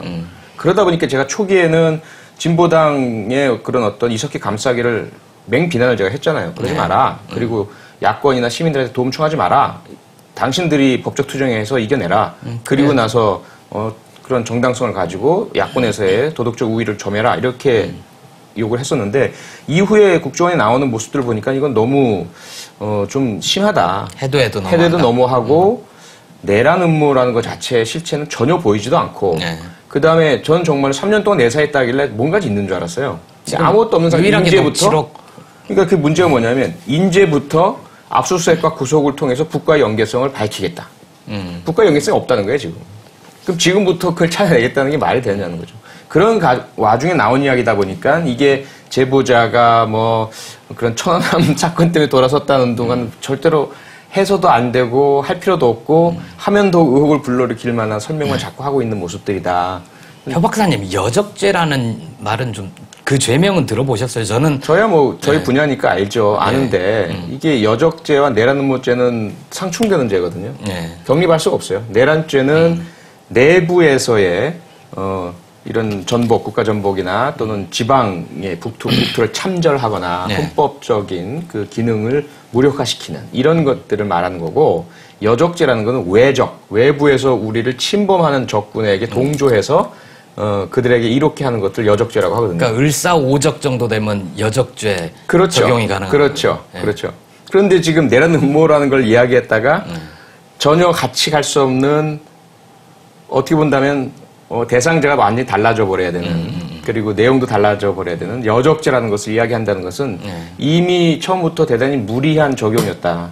예를 들어 내란죄 얘기를 꺼내니까 사람들이 다 뭐 놀랄 줄 알았는데 합리적인 반응이 나오거든요.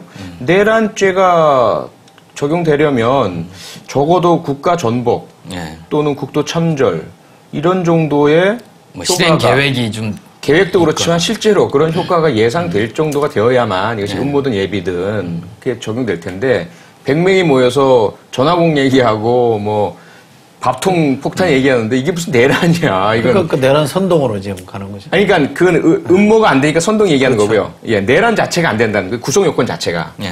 그러다 보니까 그 얘기 들으니까 뜨끔한 거예요. 뭔가 또 하나 내놔야 되는. 아니, 그리고 상황이 문제가 뭐냐면 지금 이게 자기들 처음 계산은 내란으로 빵 터뜨려놨다가 나중에 국가보안법만 유죄가 돼도 예. 무죄는 아니니까 아무 문제 없고 이석기를 통해서 종국몰이 그리고 원세훈이 했던 그 사이버 심리전이 타당하다 이렇게 아마 하려고 했었던 것 같은데 그게 연결이 안 된단 말이에요. 만약에 이렇게 가다가는 내란 음모죄에 대해서 유죄 판결 못 받으면 국가보안법 찬양고무 등 유죄 판결 받아봐야 자기들이 공작 정치, 뭐 타이밍 조절, 결국은 국정원 살리기 위한 음모였다라는 그 역풍 맞을 기미가 보이니까 다른 게 필요한 거예요. 내란 음모죄가 아닌 엄청나게 그만큼 커다란 유죄 판결을 받을 만한 게. 근데 여적죄라는 거는 내란만큼의 그런 엄청난 일을 꾸밀 필요가 없어요. 예. 그냥 우리를 공격하려는 외적에게 도움만 주고 그와 공모 협의만 하면 되는 거예요. 그러니까 이제 그걸 슬쩍 여적죄란 걸로 바꿔나간 것 같고, 그 여적죄라는 힌트를 그러면 여적죄가 되려면 적국이 있어야 되잖아요. 북은 정식 국가가 아니고 뭐라고 그랬죠? 반국가 단체로. 단체인데, 아니 근데 그 문제는요. 적극으로 보는 경우도 있다고 그러죠. 예, 그 문제는 충분히 판례 해석을 통해서 가능하고 또 하나는 실제로 북한이 그냥 있는 이 상태라면 반국가 단체로 볼 수 있겠지만 그들이 침략 전쟁을 일으키려고 한다면 그들은 외적이 될 수가 있어요. 그러니까 여적죄가 적용되려면 북한이 전쟁을 일으키려 한다라는 것이 성립이 돼야 되는 거예요. 그러니까 그 당시 5월 12일 날의 모임에서의 이야기가 북한이 전쟁을 일으킨다라는 전제 하에서 했다면 국정원의 계산은 그 상태를 이석기 의원 등은 실제로 전쟁이 일어날 것으로 확신을 하고 그럴 경우에 외적의 침입에 동조하겠다라고 한다면 실제 상황으로 전쟁이 일어나지 않는다 하더라도 그들은 그들의 의식 속에는 고의가 분명히 여적을 하겠다라는 고의가 있다. 이렇게 이제 가고 싶어지는 거죠. 근데 여적죄 공부는 했지만 지금 수원지검에서 밝힌 거 보면 그걸로 기소 안 할 수도 있는 거 아니에요? 그러니까 검찰 발표는 전혀 거기서 생각해본 적이 없다는 판단인데 저는 언론이 조금 너무 중계방송한다는 생각이 있어요. 그러니까 이게 사실 이 여적죄도 검토였거든요. 뭐 하겠다 이런 것도 아니었고 검토 이렇게 설정 흘리니까 그거를 마치 막 처음 하는 들어봤거든. 것처럼 막 조문 해설하면서 막 이렇게 갖다 붙이니까 언론이면 그렇잖아요. 그 들어보면 알잖아. 사실관계를 쭉 추적해본 사람들이면 아, 얘들이 뭐가 좀 이상하니까 자꾸 이리로 가는구나. 이렇게 하면 조금 신중해질 필요도 있거든요. 그럼 이게 사실관계가 형성이 되는 건지 맞는 건지를 따져보고 이렇게 가야 되는데 마치 흘리면 보도를 그냥 대문짝망에 해주고 사실 뭐 공중전화에서 뭐 접촉했다는 거 있잖아요. 그것도 나는 좀 잘 이해가 안 되더라고. 아무리 들여다보면 1년 동안 감청을 했다는데 공중전화에서 재미교포 누군가랑 통화를 하고 이 재미교포가 중국에 있는 어떤 사람이랑 또 뭐 교신을 했대. 그게 뭔지는 말을 안 해요. 교신을 했는데 이 사람이 북한의 공작원일 가능성이 있다 이거 아니에요. 아, 그것도 가능성이에요. 가능성이 자세한 거는 수사를 해보면 밝혀질 거다 이렇게 해버린단 말이에요. 그러면 이게 이 사람이랑 북한이랑 교신했다는 논리가 성립이 안 돼버리잖아요. 그렇죠. 여기서 끊겨버리니까. 여기는 막연한 추정을 그렇게 하고 있는 거잖아요. 근데 그거를 일면에다 이따만 하기 싫어요.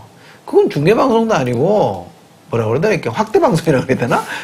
너무 나는 그런 게 심한 것 같아요. 네, 국정원과 일부 언론에게 제발 오버하지 말고 좀 차분하게 가자. 뭐 이 얘기하고 좀 다른 주제로 넘어가 아니, 볼까요? 언론이 사실은 그런 거를 좀 이렇게 판단해 줘야 되는데 저는 그거 좀 아쉽더라고요. 우리 얼마 전에 그 장봉군 화백이 요거 글이잖아요. 만평. 되게 재밌었던 게 이전 정부에서는 언론과 검찰이 이렇게 돼 있었다면 박근혜 정부에는 언론과 국정원이 붙어서 검찰을 발로 뻥 차는. 호석정 나오는 그거 만평이죠. 네. 사실은 정보기관은 언론과는 친하면 안 되거든요. 그럼요. 언제든 어떤 상황에서든 정말로 기밀과 보안을 생명으로 여기는데 그렇게 언론과 가까이 지내는 국정원 정말 정보기관인지 그 정체성 자체가 참 의심스럽습니다.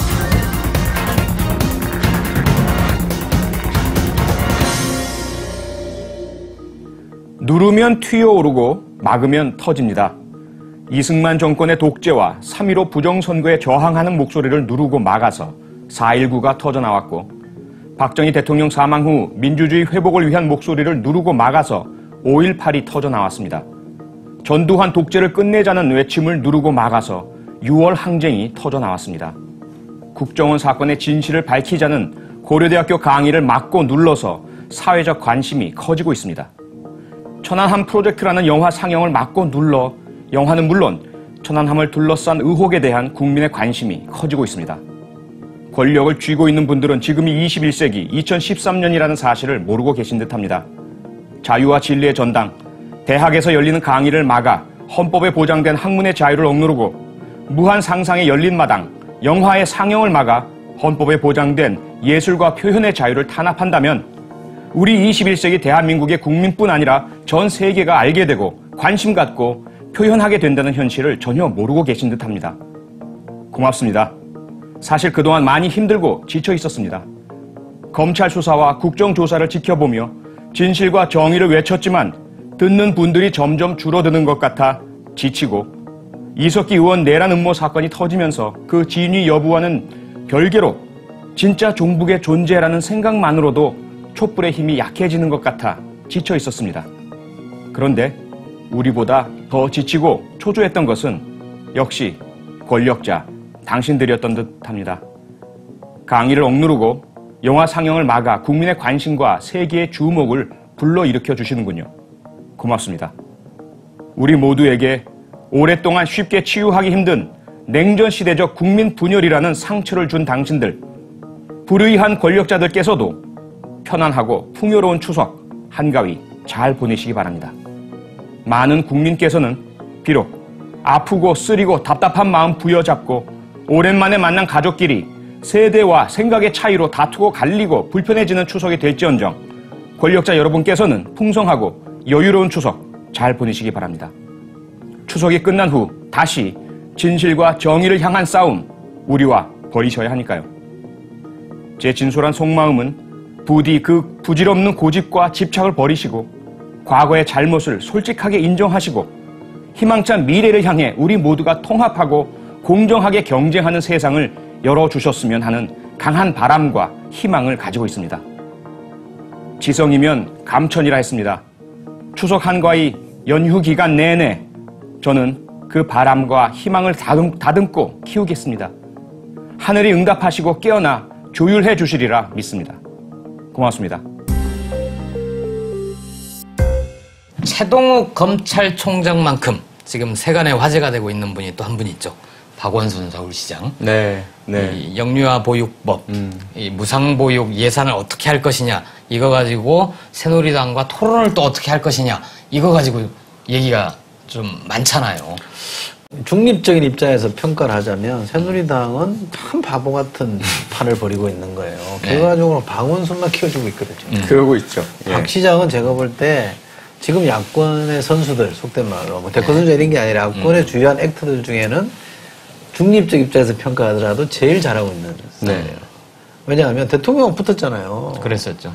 무슨 그 광고나 이런 걸로 막 때려버렸잖아요. 근데 송관이는 선관위가 어지간하면 꼬투리를 잡을 걸 했을 텐데 못 잡았단 말이에요. 그래서 사실은 선거 비번은 아니라고 그랬단 말이에요. 그리고 막판에 이제 피해를 시민들한테 줄 수는 없으니까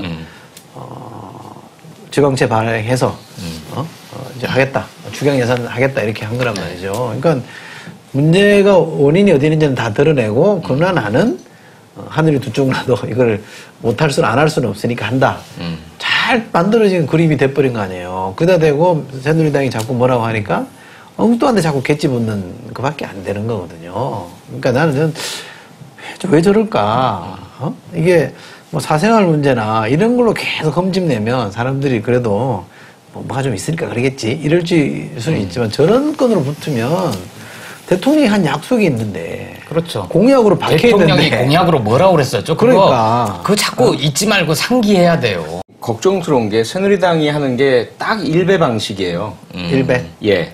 그러니까 구체적인 그들이 주는 팩트 몇 가지를 딱 끄집어내서 예. 전체의 truth, 진실을 왜곡해버리는 방식이거든요. 그러니까 예를 들면 약간의 사실을 섞어서 약간의 사실을 가지고 예. 봐라. 그게 이제 숫자 노름 같은 거예요. 60%. 결과적으로 정부 보조가 60% 아니냐. 예. 그런데 왜 갑자기 박원순 후보는 딴 얘기하는 40%라고 거짓말 하느냐. 이렇게 얘기를 한단 말이에요.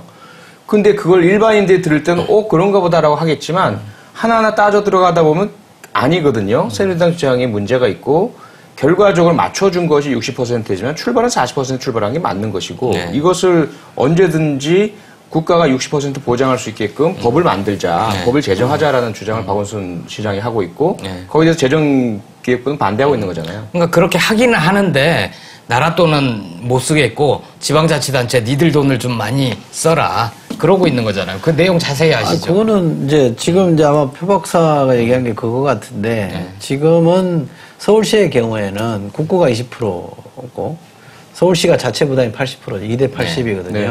그런데 국회 지금 법사위에 가 있는 영유아 보육법이라는 게 있어요. 그 여야 합의에 의해서 개정안이 만들어졌어요. 지금 법사위에 그 법사위 가 가면 자꾸 심사를 거쳐야 되니까 네. 법사위를 거쳐가잖아요. 네. 거기에는 서울시의 경우는 40% 올리는 걸로 돼 있고 다른 지방자치단체들은 70% 올라가는 네. 50% 지원받는 거를 70%까지 올려주겠다는 네. 거였거든요. 이게 이제 합의안으로 여야 합의안으로 이 보건복지위에서 합의돼서 올라간 거란 말이에요. 네. 근데 법사위에서 여당 의원들이 털어버려가지고 이게 진도가 안 나가는 건데 서울시장은 그렇게 해달라고 빨리 그거 약속한 거 아니냐. 네. 빨리 그거 해주면 된다 이거예요. 그거 해주면 이번에 뭐 추경하는 거 이런 건 다 받을 수 있다라는 게 이 서울시의 입장인데 네.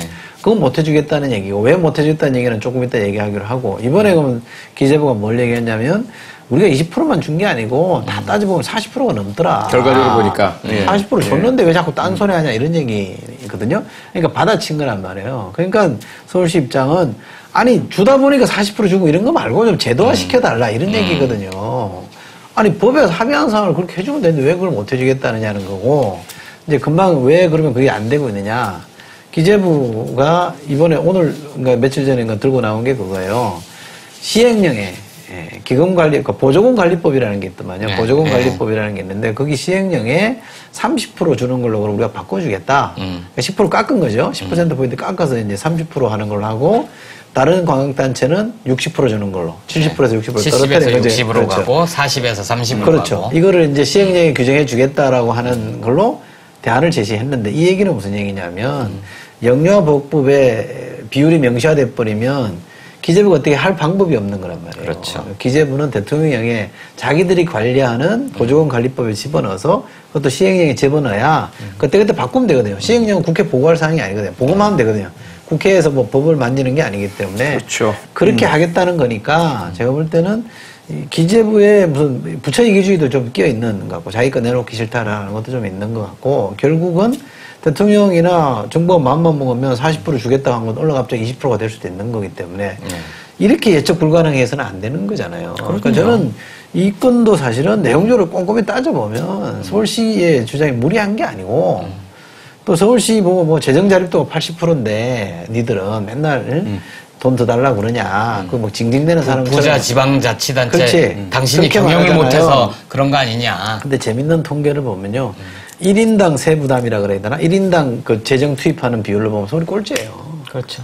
그러니까 이게 통계는 어느 통계를 집어넣느냐에 따라 다른 거고 돈이 많다고 하면 식구가 많으면 돈이 많아도 1인당 비율은 줄어드는 거잖아. 대상이 되는 영유아도 많고. 네. 그러니까. 많고, 예. 그러니까 그렇게 볼 일은 아니다 이거죠. 그러니까 문제는 핵심은 결국은 서울시와 기재부 간에 역시 뭐 무조건 서울시가 옳다고만 할 수는 없죠. 어쨌든 기재부도 기재부 나름대로의 논리도 있겠고 관행도 있겠고 어려움도 있겠고요. 근데 둘 사이에 주고받는 정부와 자치단체 간에 어떻게 본다면 이 영유아 보유, 무상 보유라는 것을 둘러싼 상당히 어떤 힘겨루기란 말이죠. 거기서 조정도 일어날 테고 해결이 될 텐데 갑자기 여기에 새누리당이라는 정당이 끼어들어가지고 정치인 집단이 이 행정기관 사이의 문제에 한쪽 편을 들면서 공격을 해야 되는 양상이 되어버리니까 이게 모양새가 이상해지는 거죠. 그렇죠. 근데 이런 행태가 한두 번이 아니라 꼭 서울시, 그 다음에 성남시, 이재명 시장, 이런 곳에 쟁점만 생기면 우르르 새누리당이 이제 문제 제기를 하는 거죠. 얼마 전에 특징은 좀 잘하고 있는 데인가요? 그렇죠. 그 시민들의 호응이 높고 재정 적자도 해소가 되고 이런 성과가 좋은 것이죠. 얼마 전에 그 수해 때도 그 공사 중에 사고 났을 때 갑자기 새누리당 의원들이 시청에 난입해서 그 청원 경찰을 폭행하고 그런 일까지 저질렀었잖아요. 하나의 쇼일 텐데 참 그런 모습들을 보면 너무 이 우리나라의 거대 여당이 도대체가 어떤 생각을 가지고 무엇을 하고 있는지에 대해서 회의감이 들게 하는 그런 모습들인 것 같아요. 있죠. 잠깐 말씀하신 대로 중앙정부와 지방정부 간의 갈등이거든요. 아무리 나쁘게 보더라도. 근데 여기는 사실은 여야 문제로 끼어들 일이 아니거든요. 아니죠. 사실은. 아니죠. 근데 시민이 그렇게 보면 이해가 돼요. 저 야당 소속 단체장이니까 좀 안 주려고 하는가 보다라는 불만은 차라리 야당은 가질 수 있어요. 근데 여당이 그걸 가지고 엉뚱하게 여야 문제로 엮어가지고 얘기하는 거는 내가 볼 때 너무 무리한 프레임이에요. 잘 먹히지 않는 프레임이에요. 유일한 게 대선 운동 한다는 거 아니에요. 재선 운동과 대선을 위한 포석이다 이렇게 설명하는 거거든요. 그 대목도 역시 무학대사가 생각나는 대목이고. 근데 중요한 거는 저는 최근에 또 무학대사가 제가 아까 얘기한 무성도사하고는 다른 겁니다. 형제 아닌가 형제. 성남의 경우도 법무부가 그 뭐죠? 보호관찰소. 보호관찰소를 야반에 야반 도주는 들어봤어. 난 야반 이사는 처음 들어봤어요. 야반에 이사했잖아. 5일 만에 백조시켰잖아요. 그래서 내가 그 뉴스를 보고 저게 어디 검천구나 강북구에서 저런 일이 벌어졌으면 내가 볼 때 양보 안 할 거라고 생각해요. 끝까지 버틸 거라고 생각하는데 천당 밑에 분당이라고 하는 데니까 그나마 그게 5일 만에 백조가 된 거예요. 물론 분당에 꼭 들어가야 된다는 저는 잘 모르겠어요. 그렇게 그 자리에 가야 되는 데는 잘 모르겠지만 어쨌든 대하는 게 좀 다르면 사람들이 이 상대적 박탈감이라는 게 들거든요. 저는 잘못하고 있는 것 같아요. 어쨌든 지금 뭐 토론 얘기가 나오잖아요. 박원순 시장과 최경환 새누리당 원내대표 간의 토론이건 아니면 여야와 기재부 장관까지 포함된 사자 토론이건 어떤 토론이든 좀 국민들이 속 시원하게 뭐가 참이고 뭐가 거짓인지 분명하게 드러나지는 않더라도 좀 알았으면 좋겠어요. 그리고 아까 중앙정부, 지방정부 말씀하셨지만 저는 이 정치의 정의 중에 한정된 자원의 합리적 배분 뭐 이런 거 있잖아요. 그 예산에 관련된 건 법으로 해야 된다고 생각해요. 정부가 자기 이 주머니가 좀 넉넉하면 한번 시혜적으로 풀었다가 또 세수가 모자라면 아유 이번에는 돈 없어서 못하겠습니다. 이렇게 하는 건 말이 안 되는 거예요. 회담 형식, 토론 형식 가지고 또 싸우잖아. 이놈은 여기는 몇 자 가지고 이렇게 여야가 싸우는지를 모르겠어요. 3자 회담, 5자 회담, 그러니까. 양자 회담. 여기도 마찬가지인데 1대1 토론하자, 뭐 4자 토론하자 이런 얘기인데 두 번 다 하면 되잖아요. 그렇잖아요. 서로 주장을 받아들여서 그럼 1대1 한번 하고 4자도 하고 또 모자라면 뭐 8자를 하든지 뭐 하면 된다 이 말이에요. 그러니까 이거를 서로만 이렇게 하는 건 저는 박 시장도 사실은 형식에 구애받지 않겠다는 얘기를 했어요. 했었죠. 그래 놓고 1대1로 하자 이래버리니까 약간 궁색해지는 게 있거든. 근데 어쨌거는 그 말에 대해서 본인이 사과를 하든지 네, 그건 내가 좀 잘못됐다. 사과할 일은 아니지. 철회를 하든가. 아니 뭐 유감 표명을 하고 하든지 아니면 뭐 그냥 받든지 나는 그래도 된다고 생각해요. 그러면 1대1도 하고 사자도 모여서 또 하고. 그렇지. 많이 하면 좋잖아요. 그럼 뭐 만민 공동회도 하고. 원칙적으로는 그런데 이게 그 1대1이란 거는 그 상대방이 가지고 있는 모든 것들이 드러나잖아요. 그렇죠. 또 주고받고 하면서 진실 규명이 상당히 쉽게 되는 반면에 4자, 5자가 되어버리면 예, 핵심 쟁점을 피해가기가 너무 쉽다는 그러면 거예요. 이제 후보 검증은 아니니까. 예. 근데 그게 지난번 우리가 국정조사에서도 새누리당 의원들이 우르르 나와서 민주당 의원들하고 서로 주고받고 하다 보면 이게 도대체 무슨 얘기 하는지 몰라버리는 상황이 되어버리거든요. 그리고 이 핵심이 가려지면서 이건 진영 대 진영이 싸우는 그렇게 거다. 보이죠. 이렇게 정쟁이라는 될 수도 모습이 비춰지게 되죠. 그러니까 아마도 제 생각엔 박원순 시장 측에서는 그런 부분들이 사자가 되어버리는 순간 맞아요. 이거는 쟁점이 섞여버리고 주장과 의견이 나뉘어버리고 사실과 주장 사이에 혼돈이 일어나고 이렇게 되게 되면 마치도 그런 어떤 여야 쟁점이고 그러면 정치적인 것들로 나온 것처럼 비춰지는 실무적인 문제이고 예산상의 문제이고 행정상의 문제인데 뭐 그런 것들이 우려가 되는 것 같아요. 그래도 저는 뭐 한판 붙어보는 것도 나쁘지 않다고 봐요. 네, 뭐 사자면 뭐 어때요? 보는 사람들 믿어. 사자 뭐 또 호랑이 뭐 어떻고 표범이 뭐 어떻고 그렇죠? 외롭지나 하면. 아니 뭐 그것도 그거 하고 박근혜 대통령 오늘 오셨으니까 저기 광장에 나와 있는 김한길 대표도 좀 만나시고 양자하고 삼자하고 오자하고 좀 회담도 많이 해서 좀 풀어봅시다. 옛날 여담 같은 제가 오늘 어떤 사람을 만났더니 자기가 이제 그 양반이 YS 때 이제 청와대 쪽 일을 했던 사람인데 YS 같으면 어떻게 했겠느냐. 성남 비행장에 내려서 바로 서울시청으로 왔을 거다 이거예요. 광장으로 와서 그거 좀 멋있는데. 멋있게 만나버리고 풀자. 뭐 하면 되는데. YS 스타일 있잖아요. YS가 사실은 남자 좀 바꿔. YS가 사실은 그 지방자치 실현할 때 DJ가 단식했잖아요. 그랬죠. 그때 YS가 찾아갔어요. 네. 그만해라. 해줄게. 그러단 말이에요. 이게 사실은 정치예요. 그렇죠. 아 이게 우리가 난 그 얘기 듣고 나니까 예. 그림은 맞네. 좋은데 예. 하겠어? 요 대목에서 안 풀리더라. 그러니까 정말 우리 박근혜 대통령에게 너무 이렇게 화가 나고 답답하고 밉고 한 게 뭐냐면 이전까지 모든 것들은 다 아무런 미워하는 거는 국가보안법에 안 걸리죠. 아니죠. 뭐 다 그냥 다 뭐 용서한다든지 다 잊어버린다 치더라도 대통령이 뭐 하는 사람이냔 말이에요. 대통령이 도대체가 대통령이란 국민의 대표로 나와서 한쪽으로는 정치, 한쪽으로는 행정을 해야 되는 사람이잖아요. 정치와 행정이란 건 커뮤니케이션이란 말이에요. 소통하고 대화하고 풀고 이끌어 나가고 오바마를 보나 조지 부시 그 욕먹는 조지 부시를 보나 언제나 문제 있는 곳에 간단 말이에요. 타운 미팅도 하고 주민도 만나고 그렇죠. 쟁점 대상을 만나고 얘기를 하고 국회 나와서 국회에서 의원들하고 질의응답하면서 풀어나간단 말이에요. 예. 독일의 모든 수상들 다 그렇게 하고 있고 이제까지 도대체가 우리 대통령이 2월달 취임해서 이제까지 만난 사람이 누굽니까? 외국 사람만 만났잖아요. 맨 외국 사람만 만나서 이야기 나누고 도대체 우리나라의 국민들을 위해서 국민의 대표나 현안이나 쟁점이 되는 대상들하고 야당 대표는 뭐 둘째로 치고라도 재벌 총수. 만났네요. 예. 그러니까 그들만 국민인가요? 소통이라는 것 자체가 없잖아요. 직접 무엇인가를 주고받고 얘기 나누죠. 기자회견이라도 기자들하고라도 주고받고 질문 답변을 하는 모습을 한 번도 본 적이 없어요. 아직 기자회견 한 번도 안 했죠? 그냥 일방적으로. 그거는 이명박 MB의 유산인 것 같아요. 전 도대체가 이게 대통령을 뭐하러 하려고 했느냐 그럼 도대체 왜 그렇게 하려고 했느냐 대통령을 그렇게 소통도 하지 않고 대화도 하지 않고 국민들에게 자세하게 설명도 하지 않을 거면서 뭐하러 그 자리에 앉아있느냐 이 말이에요. 전 그게 제일 뽑혔으니까. 화가 납니다. 표 박사님. 진짜 화난 것 같아. 내가 볼 때 다음 타겟은 여기야. 전 뭐 잃을 게 없어요. 다 잃어가지고.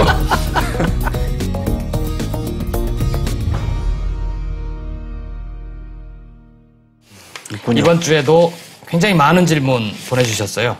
앞에 토크에서 다루지 않은 질문도 좀 있는 것 같은데요. 첫 질문은 경기도 성남시에서 윤형선님이 보내신 질문입니다. 표 박사님이 읽어주실래요?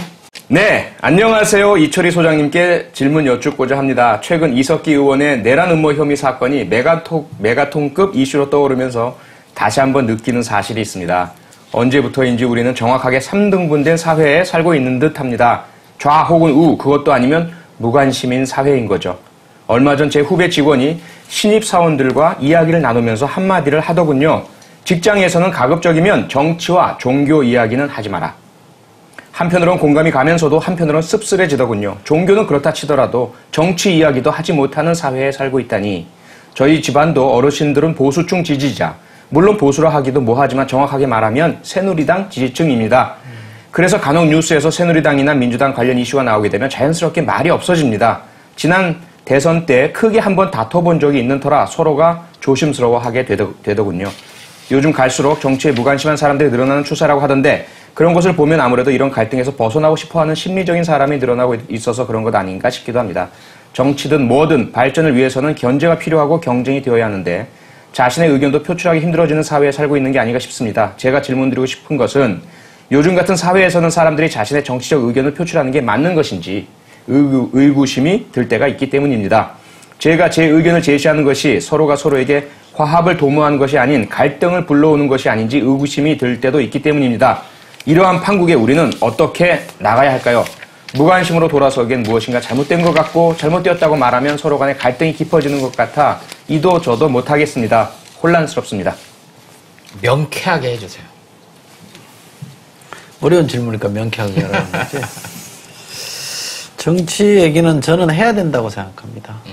정치라는 게 우리가 그 머릿속에 들어있는 정치에 대한 인식이나 관점은 정치는 지저분한 거, 정치는 지들끼리 싸우는 거, 이런 관점이 들어요. 물론 그런 측면이 있습니다만 정치를 그렇게 잘못된 걸로만 바라보면 정치가 가지고 있는 아주 긍정적 기능이라 그럴까, 효용을 우리가 활용을 못하게 되는 거거든요.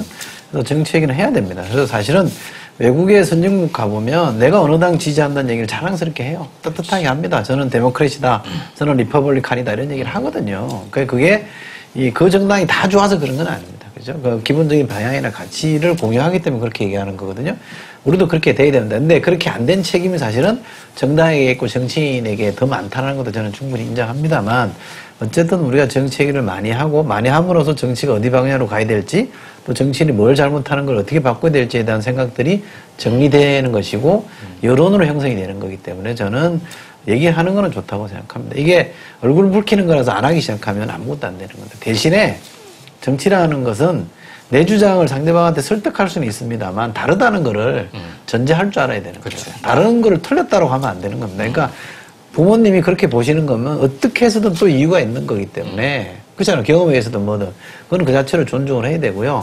정치 견해를 토론하는 거에 대해서 좀 익숙해질 필요가 있어요. 이 방법에 대해서 저는 편안하게 아버지 저는 이런 생각이 있고요. 그럼 아들 나는 이렇게 본다. 이런 게 아주 자연스럽고 유쾌하게 토론되는 사회로 가져야 되거든요. 그러면 물론 정당이나 정치인이 더 멋있어져야 되는 과제가 그 사람들에게 있긴 합니다만, 정치인을 바꾸는 유일한 동력은 결국 노무현 전 대통령이 표현하면 깨어있는 시민입니다. 시민들이 분명한 목소리를 낼 때 정치인은 바뀌게 되거든요. 정치인들은 알아서 절대로 안 바뀝니다. 제가 본 바에도 그렇고요. 정치학 교과에서도 정치인이 알아서 먼저 바뀌는 경우는 거의 없습니다. 그러니까 압박이 느껴질 때 바뀌는 건데, 그 압박의 주체는 누구냐? 주권자인 국민인 거죠. 시민이 그런 자각적인 행동들을 해야 되고 목소리를 내야 되는 겁니다. 그래서 조금 힘들더라도 정치 토론이 좀 익숙해지면 서로의 감정을 안 다치게 하는 토론이 저는 가능하다고 보거든요. 그래서 저는 조금 여러 가지가 고려되겠습니다만, 정치 토론하는 게 꼭 내가 누굴 지지한다는 걸 드러내는 게 아니라 서로에 대한 인식을 넓히는 거니까요. 그러니까 또 내가 한번 어느 정당 지지한다면 죽었다 깨어나도 그 정당 지지할 거는 아닌 거잖아요. 이슈에 따라서 누가 더 잘하는지는 달라질 수 있는 거니까 저는 조금 힘들지만 조금 넉넉하게 토론하는 거를 기피하지 않으셨으면 좋겠습니다. 다음 질문. 대전 서구에서 박재호님의 질문입니다. 현재 대한민국에는 친일청산, 박정희의 유신독재 평가, 종북, 영남대 호남, 지역 갈등이라는 지역 패권 구도 등 구시대의 시스템이 변화가 없네요. 정말 이런 것을 청산할 수 있는 방법은 없나요? 정치는 권력을 창출하는 것이지만 이 후진적인 프레임을 좀 어떻게 없앨 수 없나요? 굉장히 어려운 질문입니다. 사실은 현실적으로 어려운 과제이긴 합니다만 저는 답은 간명하다고 생각해요. 우리 정치의 주제를 저는 바꿔야 된다고 생각해요. 우리 정치의 주제가 민주냐, 반민주냐, 뭐 이런 거, 북한하고 관계를 어떻게 할 거냐, 이런 걸로만 싸우지 말고요. 사실은 먹고 사는 문제를 중심으로 싸우면 이렇게 극한 대결은 저는 안 돼요, 사실은. 그러니까 민생 문제를, 먹고 사는 문제를 해결하기 위해서 보수 해법은 이거고 진보 해법은 이거다라고만 생각하면 그거는 뭐 올바나식이 아니거든요. 서로가 주고받을 수 있는 게 있어요. 예산을, 이 문제를 해결하는데 예산을 100억 들이자는 쪽과 1000억 들이자는 쪽이 있으면 중간에 절충이 가능하잖아요. 근데 지금 우리가 싸우는 정치의 주제들은 절충이 가능한 주제들이 아니에요. 그렇기 때문에 이 우리 정치의 주제를 바꿔야 되는 거예요. 프레임을 바꿔야 된다는 겁니다. 그래서 제가 줄기차게 외치는 게 이 사회경제적 이슈를 중심으로 경쟁하는 쪽으로 옮겨가줘야 된다는 얘기거든요. 그러려면 사실은 이거는 진보정당, 진보를 표방한 진보성의 정당들이 더 많이 노력을 해줘야 돼요. 왜냐하면 전 세계를 막론하고 또 공통적으로 나타나는 현상이 보수 정당은 사회경제적 이슈를 중심으로 토론하는 거나 경쟁하는 걸 싫어합니다. 그렇죠. 그게 불편하기 때문에. 근데 진보성 쪽의 정당들은 항상 이쪽 이슈를 선호해요. 어떤 이슈를 갖고 싸울 거냐 가지고 프레임 싸움을 하거든요. 근데 계속 대한민국은 이쪽 주제만 갖고 싸웠어요. 근데 이쪽 주제가 왜 좋으냐? 지난 2010년에 복지 갖고 해보니까 위력이 드러났잖아. 사람들이 이제 먹고 살기 힘드니까 제발 이 문제를 좀 어떻게 해달라는 얘기였거든요. 그러니까 박근혜 대통령도 후보 시절에 복지하겠다 그랬고 경제민주화 하겠다 그래놓고 그걸 통해서만 권력을 잡을 수 있단 말이에요. 잡고 나서 또 이렇게 예를 들면 뭐 남북 정상 대화로 공개하자. 무슨 뭐 공안 사건 터지고 이렇게 가버리면 민생을 중심으로 한 사회경제적 이슈는 완전히 뒷줄을 밀려버리는 거거든요. 이게 사실은 안보 보수가 저는 가장 목표로 하는 게 이거라고 봐요. 이 안보를 지향하는 보수들이 이른바 시장 보수들과 결탁을 해서 복지나 경제 민주화를 밀어내기 위해서 합의 본 것이 저는 안보 이슈라고 보거든요. 그래서 이렇게 이 문제를 중심으로 프레임을 짜고 있는 거예요. 이 와중에 사실은 사회경제적 공약들이 다 뒤로 물렸잖아요. 다 지금 수정되거나 폐기될 위기에 처했거든요. 그래서 저는 야당이 이런 민주주의 후퇴에 관련된 데에서 안 싸울 수 없어요. 이거 보고도 멍청하게 가만히 있으면 진짜 아무것도 아닌 정당이죠. 굉장히 치열하게 싸워야 됩니다만 또 다른 중심축을 또 만들어야 된다고 생각해요.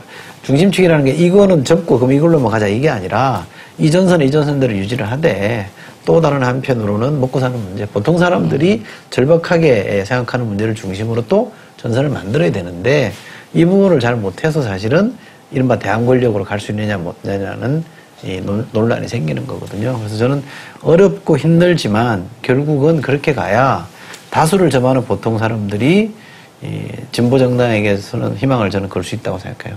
지금 저소득층들이 왜 보수 정당이 새누리당한테 기대를 더 많이 하고 여론조사에서 그렇게 나타나느냐?